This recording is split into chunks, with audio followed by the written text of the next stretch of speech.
Oh, bruh.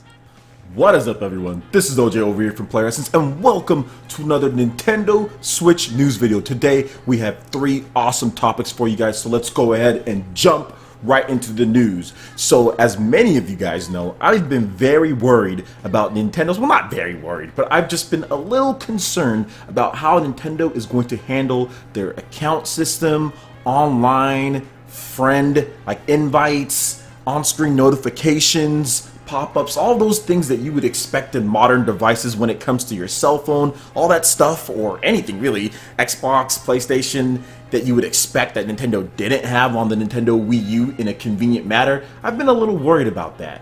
But DeNA, Nintendo's partner when it comes to smartphone gaming, directly making games for Nintendo on smartphone devices, has revealed that they are 100% confirmed not working on games for the Nintendo Switch, but will be working on the account and platform partner. So let's go ahead and get right into that. So they just said, look guys, they're only Nintendo's platform/account partner. So DeNA is not making any type of software when it comes to the Nintendo Switch. But what I love about this is, remember, DeNA, they have this whole smartphone notifications, friend invites stuff down to the T when it comes to it.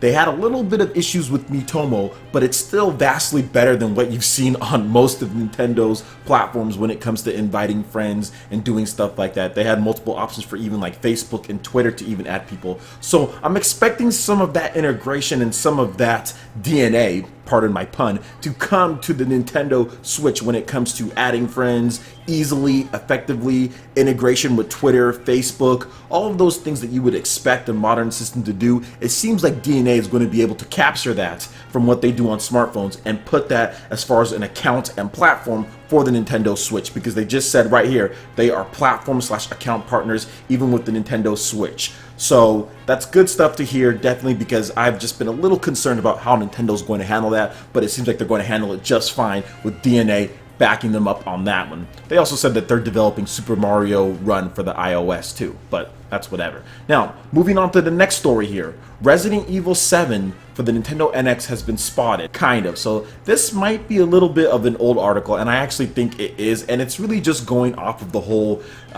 description that Capcom had as far as video game cartridges. Now that we have the Nintendo NX pretty much confirmed to be using cartridges, it is kind of re-brought up to my attention by John Turner, so shout outs to him for bringing that up. But yeah, it's one of those things to where in the description as far as what Resident Evil 7, how they listed it, the next big AAA project from them, and there is video game cartridges in that description. I'll have a link in the description below so you can check that out. But I do want to talk just briefly on why I think Resident Evil 7 would be a good fit for the Nintendo Switch. I think Resident Evil 7, I mean, the first thing that I want to say about this game is that it's pretty much a complete reboot of the franchise, right? They're going back to that original horror of the first game and some of the first games had. I think what better way to bring that to as many audiences as you can and to as many seasoned audiences as you can with the Nintendo Switch. I think this Nintendo Switch device is going to get a lot of those dudes who used to play the GameCube Resident Evils, the remakes and all that, to pretty much purchase this system. I think just the nature of it. It is, for the most part, a traditional gaming device. Yes, you can take it off and dock it or whatever, undocked, and play it. But you can dock that baby and you can play with the Pro Controller. I think that in general is going to attract a lot of people. You combine that with potentially, probably, Intelligent Systems making a Fire Emblem game, you're definitely going to get those hardcore guys that purchased the GameCube for Fire Emblem on there with Ike and everyone. So I do think it's a good idea for them to potentially put this on the Nintendo Switch. Now, some people have been talking about the RAM and have been talking about all of this stuff and it doesn't hold enough, but some people don't realize that the reason why a lot of these console games on disc are so much gigabytes is because they have to kind of install the game and then load it from there fast enough for it to process. With the cartridge, you don't necessarily have to do that. Media is a lot faster, so you're not going to need these massive sizes for these games when it comes to the Nintendo Switch. I'm not saying that 16 gigabytes, which is what is rumored to be the standard, is enough. All I'm saying is that there's probably going to be bigger sizes, and Nintendo isn't going to need those massive amounts of sizes based on what type of technology that they're using, which we still don't know 100% of how the GeForce architecture as far as PC is going to work hand in hand with cartridges. We don't know what type of technology, CPU Nintendo is building in for these games to fast boot. We have no idea. There's some people putting out just their theories, but we still don't know the inner workings of the device and how it's going to work cohesively together, because I'm not even sure if that's even been done for the most part. That type of architecture with a cartridge-based media in this generation, this age of HD and high definition, I'm not even sure if that's even been done before. So we need to kind of wait and see before we start freaking out about things. But I understand it's the internet. Everyone gets concerned about things, and especially after how the Wii U turned out, definitely have people concerned. But lastly, we're going to move on to something that was kind of confusing. So Takashi Mochizuki, of course from the Wall Street Journal, has basically said this about the Nintendo Switch. He said, it will be powerful, but in a different way from PS4 and Xbox One. Now, he's actually getting that from someone else. He says a good analyst at Tech Details says Switch would be powerful, but not in the way PS4 and Xbox One are. And then he said interesting after that. And here is what I think, because that is a confusing tweet. People on there like, what does this mean? So here's a couple things. Here's my idea of what I think this means. One, it's a capable system. It's not super weak. It's not in the Wii U terms as far as compared to PS4 and Xbox One.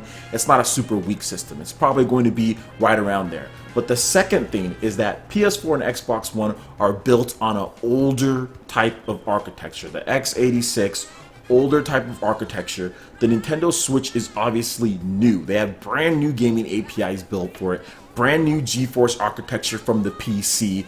I think that this architecture not only is going to be more efficient, but it's going to be faster all around when it comes to loading the games with the cartridges. When it comes to the CPU, I think the CPU is going to be a lot better than the PS4 and Xbox One CPU, or noticeably better, based on some of the rumors that we did get beforehand, which of course could be bogus, but just based on what Nintendo wants to do with the system as far as running their games fast enough. And one of the biggest complaints with the Wii U was not necessarily the GPU in the system. It was okay, but the CPU was kind of trash in the Wii U. So I think that's one thing Nintendo is really going to kind of overcorrect. So I do think what this means is that, hey, maybe it won't be the brute strength that you see with PS4, Xbox One, however many teraflops, 8 gigabytes RAM, all this stuff, resource hog, and maybe it's not going to be that, but it's going to be very fast, very efficient, and very powerful for the package that it's putting together, with fast CPU speeds, a brand new GeForce architecture with PC designed for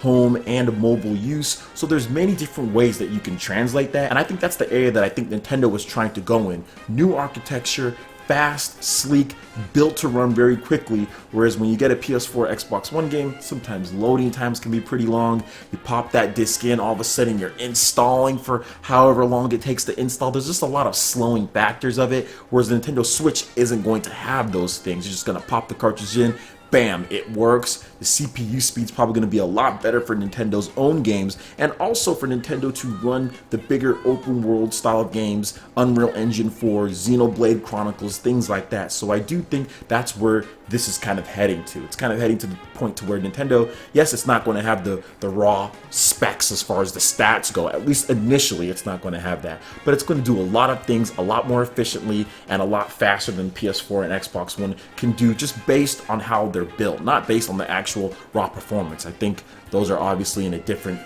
category when you talk about just the amount of things that it has compared to the just rumored Nintendo Switch.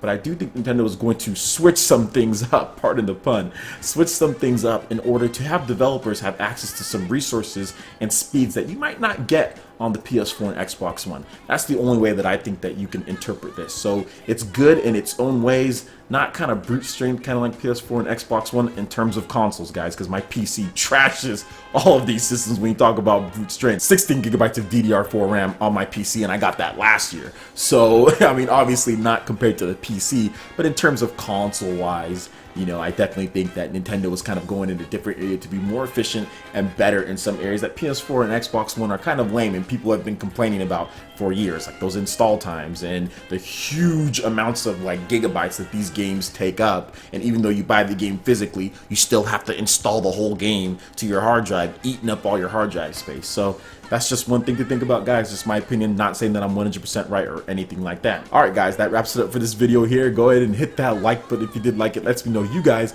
want more content like this going forward in the future. And subscribe to PlayerEssence for more news, reviews, trailers, tips and tricks, and everything in gaming. Thank you so much for watching, and we'll see you for the next video. Peace.